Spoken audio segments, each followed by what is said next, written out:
Well, Happy New Year, Sudsers. It's 2023. We are here. We exist. I am not tired at all. Actually, I'm lying because I pulled an all nighter last night and it was fun. Just stayed up and played video games and worked on this Lego thing that I got, and it was super awesome. And I was super excited about it and just had a good time. Last night, before having to go back to reality for the Soap and Clay Kidlets and for Mr. Soap and Clay, they're going back to, the work and the school things. And I'm just here all the time. So I guess I don't ever take a break. But, I've been engaging in all of the fun times this holiday season for sure. And yeah, we're here. And I'm in my robe again. Last robe, gray robe, gray, navy, the copper color, all thing. And honestly, I'm really wishing that it was like acceptable for me to just show up here in front of you every day in a robe because it's really nice and cozy and awesome. And you see my robe sleeves all the time in videos anyway. So it's like, why can't I just do this? Can this be my life? Anyway, my robe has nothing to do with anything that we are doing today. Happy New Year. That does have everything to do with existing today.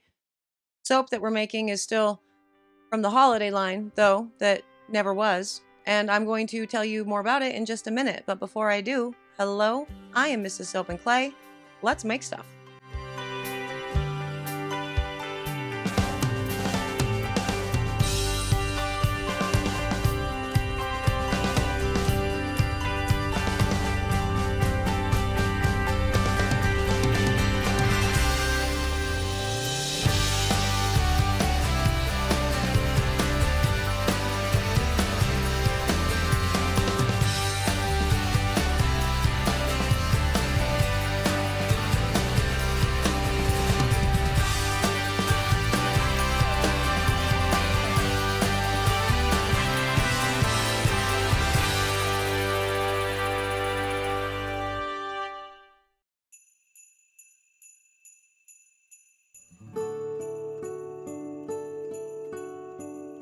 How's it going, Sudsers? Welcome back to the channel. You are at Soap and Clay, where we make all the soapy things. And you are here for week 8 and the first day of 2023 and the fourth soap in the holiday line that I am showing to you, all themed together.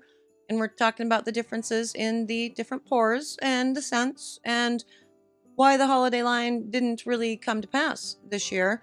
And yeah, this is also a cool like redemption soap for me for the solstice bar because the solstice bar was not great. And I kind of wanted another crack at it anyway because, it wasn't great. And I usually always release a solstice themed bar regardless of whether or not there's a challenge. And so that's what I wanted to do with this one.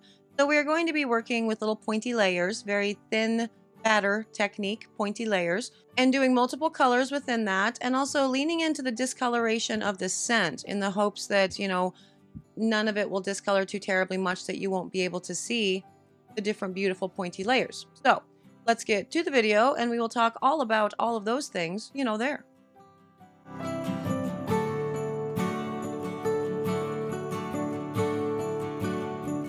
Happy New Year, Sudsers. This is awesome. We are in 2023 and we're going to be kicking booty and taking names or all of the things. Yes. Hope everybody had an excellent New Year's Eve. And I certainly did. We obviously listened to the Taylor Swift. We watched Taylor Swift's Reputation, concert thing, from Netflix because we do that every year. And we get the lights all fancy overhead and we dress up fancy and we watch the concert turned up to 11 and pretend like we're there because we were there. Like Mr. Soap and Clay and I were there, front row, Reputation tour, a long time ago. That's such a long time since the last Taylor Swift concert, really. But we get to revisit it every single year and I cry. Like I always cry because that was such an amazing experience. But anyway, today we are not making a Taylor Swift soap, although I guess I should make another one, right? Because she's got a new album out. So that's fun. But we are doing the fourth in the Christmas soap line. And I'm going to be working with pointy layers for this.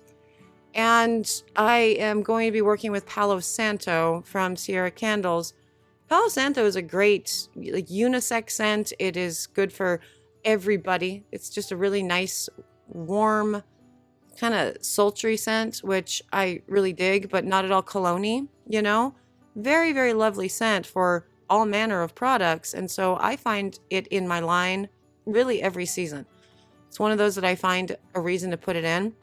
But for this particular one, it does discolor. And so I thought I would sort of lean into the discoloration with it by making all of my layers a little bit lighter than what I really want. And so I am working with some blues, and the top is going to be white. And again, working with pointy layers with all of this. So I want to keep my batter nice and fluid. And with this, I'm adding an added, I guess, problem-ish in that I am putting in some soap shreds from an old soap. And while that's really cool and is going to add some fun texture to the bar, you know, it does make the pointy layers technique a little bit harder because the pointy layers technique requires a very thin bar, thin layers, really. Wow, what are my words today? Thin soap batter. There you go. There are my words. And when you have the inclusion of, you know, your soap shreds, your soap scraps there, it could do interesting things for the actual pour. See what I mean about the Palo Santo? It's already discoloring. It's discoloring the actual soap batter so far. So this is going to be kind of a wild time. Pay attention to that green.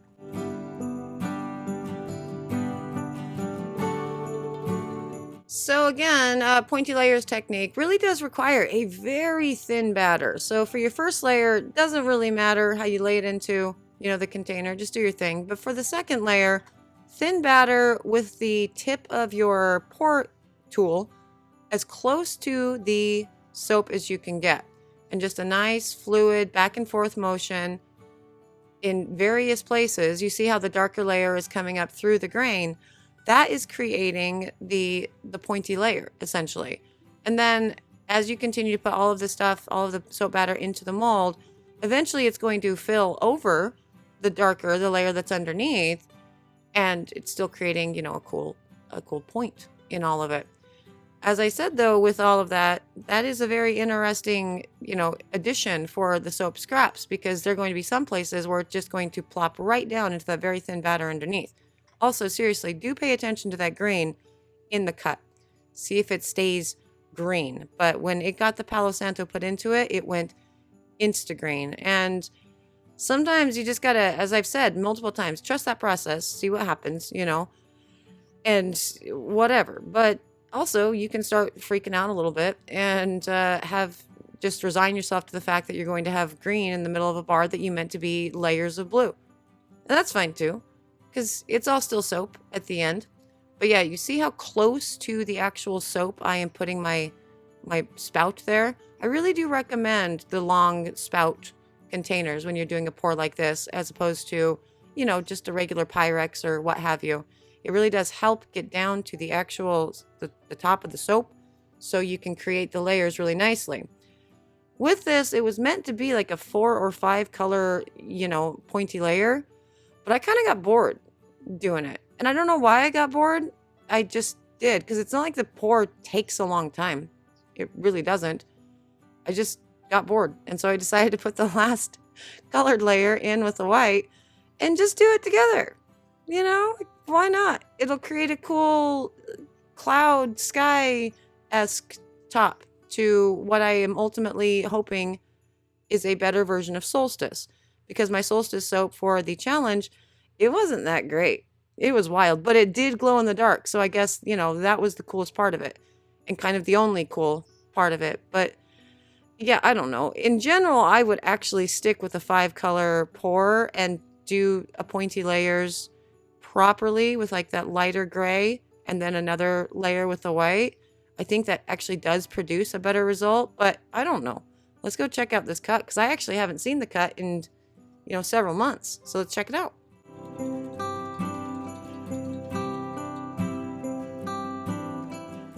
Okay, and on to the cut of this, and nice and shiny. This was C-popped, this was gelled, and as you can see, that green stayed green. So like I said, sometimes trust the process, sometimes just resign yourself to the fact that you're going to have green inside. But that Palo Santo definitely discolored that particular section quite a bit more than the other sections. And I'm going to assume that the reason why it did that is because in the bottom section there, I have a blue, right? I think it's Indigo Girls plus some black. And I think it's activated charcoal for the black. Second layer, I just had Indigo Girls. Third layer, I had Indigo Girls plus extra kaolin clay. And the fourth layer was less Indigo Girls, more kaolin clay, also obviously mixed with the white. So I ended up with green in the middle of all that, which was not at all what I was intending, but it still looks really cool. And those pointy layers, really actually gorgeous. And as I said, they would have been more gorgeous had I done that fourth proper colored layer before the white. Really would have ended up with gorgeous pointy layers throughout every single section. But I'm not mad at it. This is actually a beautiful bar regardless. So, it works. And the cool added texture with the soap shreds also works. It's a gorgeous bar all around. I would be proud to sell that guy. I did sell that guy, but I was proud to do it. It was awesome. And Palo Santo, again, smells amazing. So sometimes it doesn't even matter what the soap looks like. There are so many scents that are so delicious that you shouldn't even bother trying to make a pretty bar. Just make a solid color bar and say, dude, it's Palo Santo. You're going to want this in your life. The end. That's your copy for your website. Whoa, hello camera. Flipping like that. That's interesting. But yeah, super beautiful. I can do things.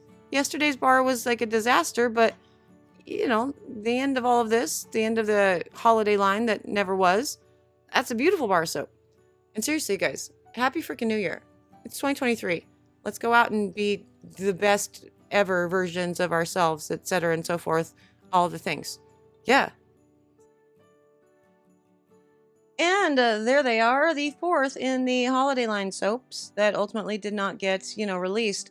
And I really love the look of these soaps for sure. Unfortunately, in Cure, the Palo Santo super discolored, and that's a bummer. So while the soap is still very pretty, it definitely has Pacific Northwest vibes, Pacific Northwest winter vibes. Like that. Like totally vibing. It's gray and the cloudy and all the things. The layers, the pointy layers that I did, because the technique is actually pretty cool and it ended up looking really beautiful. They kind of get washed away because of that discoloration. But that's okay, because Palo Santo smells amazing, so it doesn't really matter what your bar looks like if you've scented it with Palo Santo, in my opinion. So yeah, there's that. That is the fourth in the holiday line soap. And I have a couple batches of all of these soaps because I am going to be doing a giveaway on the channel very soon. Actually, a bunch of giveaways because Mr. Soap and Clay and I want to start doing lives again. If you guys are into that live thing. Still. It's been a long time since we've done it, and we definitely have updates. We have Kata updates, we have life updates. We just want to hang out and say hi updates, all the things. And so we will be doing some giveaways during one of those things. So look forward to that. And yeah, that's me today. I'm literally not tired, but my brain isn't super working right because, again, the aforementioned stayed up all night. So I don't know. I think I'm going to go for a run or something and, kick off 2023 right with some endorphin rush for sure. I hope you guys had an amazing New Year's Eve. I hope you guys are having an amazing 2023 so far. Day one, let's go be awesome. New Year's resolutions are always a weird topic of conversation, kind of controversial these days, much like everything. But if you have New Year's resolutions or just general goals that you want to work towards, in life, and not officially naming it a New Year's resolution, let me know in the comments what that is. That would be excellent. For me, my New Year's resolution is doing Christmas in July this year. I think I'm doing that. But we'll talk more about that closer to July, I'm sure. Again, big, huge thank you to my Sudsers. Thank you for existing, for being you, for being here with me. I appreciate you guys. Tomorrow we should be starting the week 9, which is the latest Project Soapway challenges, I think. I don't actually know if I have everybody's footage yet, so we might be swapping some things out or maybe doing week 9 and week 10 together so I can give the Sudsers a little bit more time to get their footage to me. I don't know. We'll see. Tomorrow will be an adventure, and we'll all find out what that adventure is together tomorrow during another round of soapy fun. Bye.